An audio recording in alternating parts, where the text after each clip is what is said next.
why I don't use the new Motiva breast implants. Because you're not allowed to. You're not a plastic surgeon. Motiva implants are only available to board-certified plastic surgeons. You could have saved yourself all those videos if you were just honest.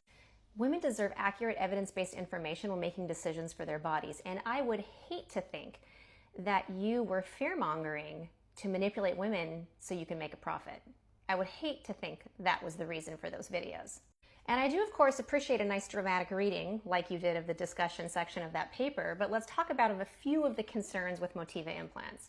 You seem to have kind of a strange understanding of contracture, and certainly hematoma contractures are possible, but the main reason why our current contracture rates are so low for all comers is because of biofilm mitigation that we do during surgery. Not removing blood, like you said in your prior post.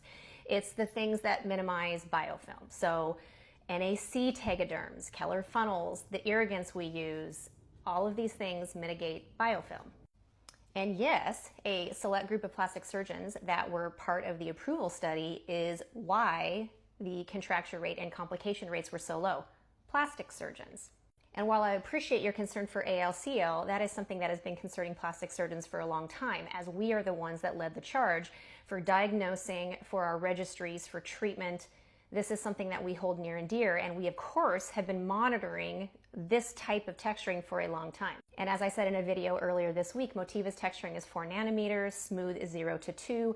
BioCell, which is the most problematic, was 90 nanometer. It's a very different texturing and induces a very different immune response, which I would hope you would know since you're placing implants.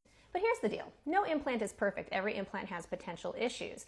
A thinner capsule certainly can lead to malposition issues, which is why a lot of us are altering our technique, utilizing scaffolding, doing all kinds of other things to avoid problems. But again, I have to wonder why someone who's not allowed to use the implants has very strong opinions about a popular new device that just hit the market. So stay safe, make good choices, and vet your surgeons, please. The bare minimum should be board certification in plastic surgery.